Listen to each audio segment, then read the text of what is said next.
दी science villa classes की तरफ से आप सभी का स्वागत है। आज हम लोग एक बहुत ही दिलचस्प दुनिया में उतरने वाले हैं, केमिकल रिएक्शंस की दुनिया।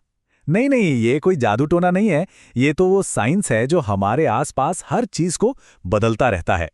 तो फिर चलिए शुरू करते हैं। अच्छा, ये सब तो हम रोज ही देखते हैं, है ना? पर क्या कभी सोचा है कि बिल्कुल माइक्रोस्कोपिक लेवल पर, मतलब एकदम छोटे से स्तर पर असल में हो क्या रहा होता है? इन सारे बदलावों के पीछे का जो राज है ना, वो है केमिकल रिएक्शंस। जी हाँ, बिल्कुल। केमिकल रिएक्शंस ये असल में ऐसी प्रोसेसेस हैं जहां एटम्स, आप कह सकते हैं, अपने डांस पार्टनर्स बदल लेते हैं। पुराने बॉन्ड्स टूटते हैं, नए बनते हैं, और नतीजा पूरी तरह से एक नई चीज बन जाती है। तो इससे पहले कि हम अलग-अलग तरह के डांस मूव्स देखें, मतलब रिएक्शंस के टाइप्स, आइए पहले ये समझ लेते हैं कि रिएक्शन का असली मतलब क्या है। ये हमारी फाउंडेशन है ना? तो इसे मजबूत करना तो बनता है। चलिए इसको ऐसे समझते हैं। मान लीजिए आपके पास आटा, चीनी और अंडे हैं, ठीक है? ये सब अलग अलग चीजें हैं, लेकिन जब आप इन्हें मिलाते हैं और बेक करते हैं तो क्या मिलता है? एक केक।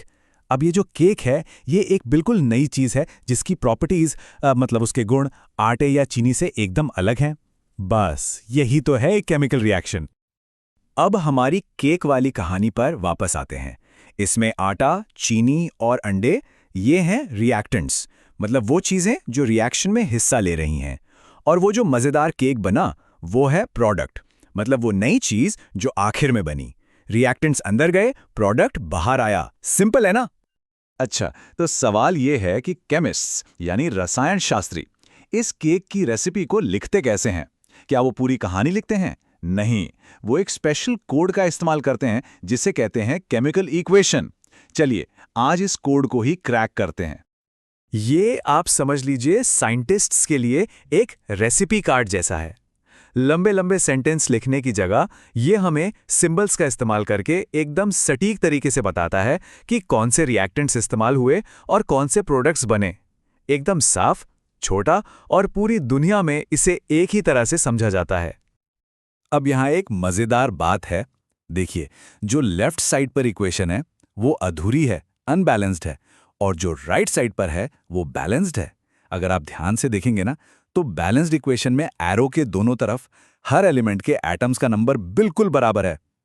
पर सवाल यह है कि ऐसा करना इतना जरूरी है ही क्यों? मतलब हम बस ऐसे ही नंबर क्यों नहीं लिख सकते? इसका जवाब केमिस्ट्री के सबसे जरूरी नियमों में से एक में छिपा है, और ये एक ऐसा नियम है जिसे तोड़ा नहीं जा सकता। और वो नियम है the law of conservation of mass, यानी द्रव्यमान संरक्षण का नियम। इसका मतलब बहुत सीधा सा है, आप एटम्स को बना या मिटा नहीं सकते।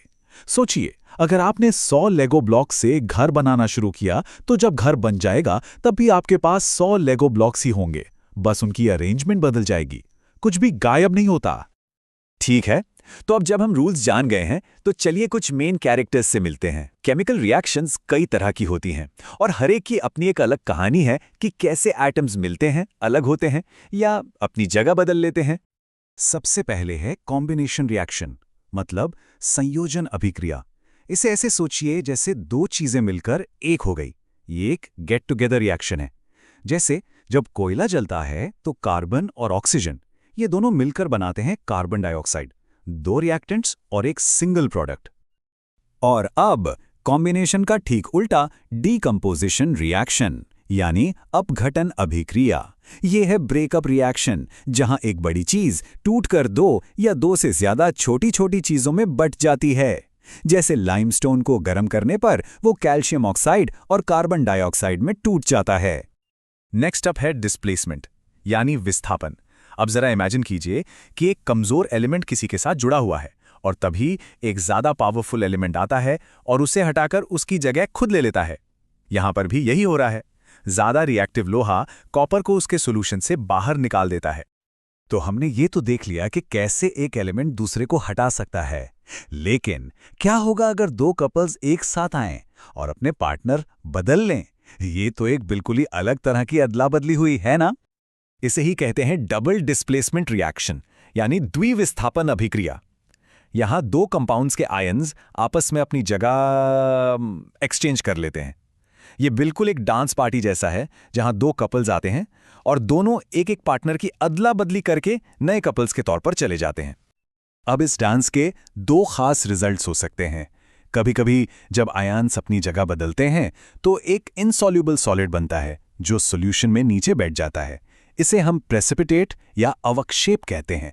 और कभी कभी एक एसिड और एक बेस रिएक्ट करते हैं, एक दूसरे को न्यूट्रलाइज करते हैं और बनाते हैं सॉल्ट और वाटर।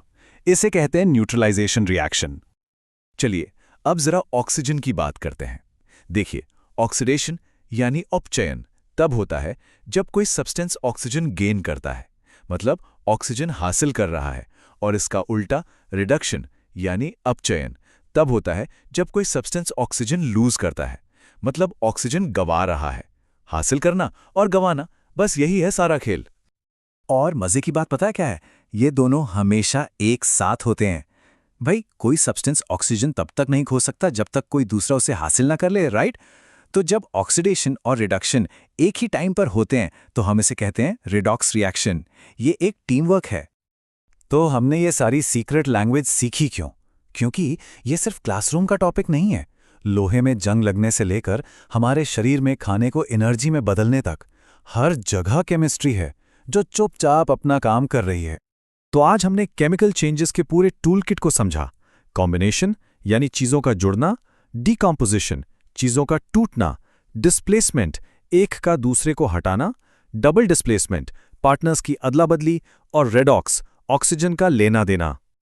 तो अब सवाल ये उठता है कि अब जब ये कोड समझ आ गया है तो अपने आसपास कौन कौन सी केमिकल रिएक्शंस देखी जा सकती हैं? खाना पकने से लेकर फोन की बैटरी तक हर जगह केमिस्ट्री काम कर रही है। अब इसे एक नई नज़र से देखा जा सकता है। द साइंस विला क्लासेस के इस विश्लेषण में हमारे साथ जुड़ने के लिए बहुत बहुत धन्यवाद। अपने आसपास की दुनिया पर सवाल करते रहिए, क्योंकि हर सवाल ही एक नई खोज की तरफ ले जाता है। अगली बार तक सीखते रहिए।